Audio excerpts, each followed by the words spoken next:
dikatakan pilihan itu orang hebat. Apa yang dipilih? Apa berdasar definisi? Apa berdasar kehendak yang milih? Lo kok mulai do pinter, tumben do pinter.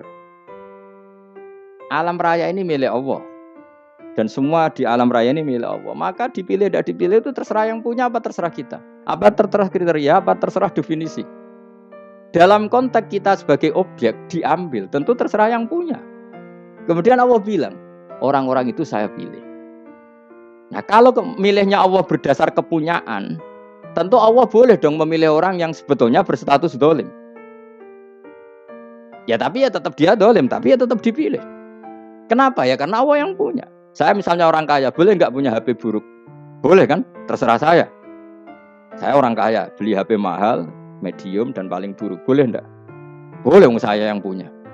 Enggak boleh, Gus, dengan orang kaya harus beli HP yang mahal. Yang bilang harus siapa? Nah, kegoblokan kita ini seperti ini. Nak wong sugih HP-ne kudu larang. Nak wong alim kudu bojone ayu. Sing kudu darani kudu ayu ku sapa? Nak maji jalan nang dumbu swarga lho kudu ku sing swargane mbam tapi kudu. Nah, kita ini sering berpikir ngatur Tuhan.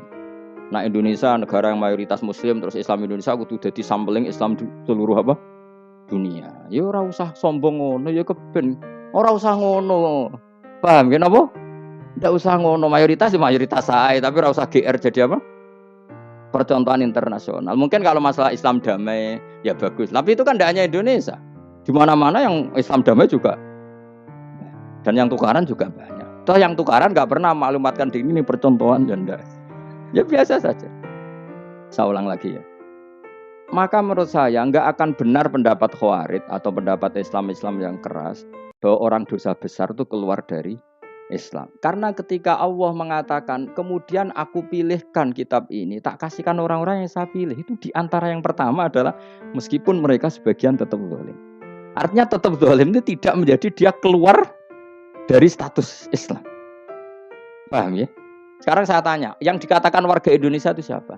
Ya siapapun yang bergeografis di Indonesia, lahir sebagai akte Indonesia, ya orang Indonesia. Kemudian ada yang penjahat, ada yang maling, kita penjara. Apa dia keluar dari kebangsaan Indonesia? Enggak kan? Sama ketika orang Islam menjadi zina dan fase koruptor, keluar dari Islam enggak? Enggak. Karena Allah tetap bilang faminhum. Apa? Faminhum. Jelas ya? Wes kayak gak ngarah Khawarij. Kenapa? Kalau Khawarij cara berpikir itu ekstrim. Setiap dosa besar itu mengeluarkan orang dari status Islam. Oh, itu bahaya sekali. Karena nanti kalau itu iya, kita akan kehilangan banyak orang nopo Islam. Makanya Nabi nanti ngendikan, saya berharap yang nanti masuk surga dari umatku itu separuh, 2/3. Itu kata ulama-ulama. Kalau kita pakai mazhab Khawarij, orang Islam itu tidak sampai 1/3. Karena banyak yang keluar dari Islam. Duwe keris gak Islam, duwe akeh ra Islam. Nglakoni jimat gak Islam, nyekel patok gak Islam, dosa gede gak Islam, korupsi gak Islam. Terlalu banyak yang kita usir dari Islam. Lalu kita ngusir atas nama apa? Coba. Kalau atas nama Tuhan, kamu tidak Tuhan. Atas nama wakil Tuhan, Tuhan tidak pernah mewakilkan ke Anda. Orang-orang mandate.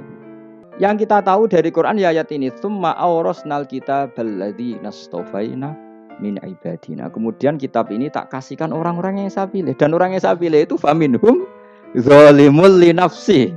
Dan sebagian dari itu adalah orang zalim. Dan itu jelas bagian dari itu. Artinya keluar apa masuk?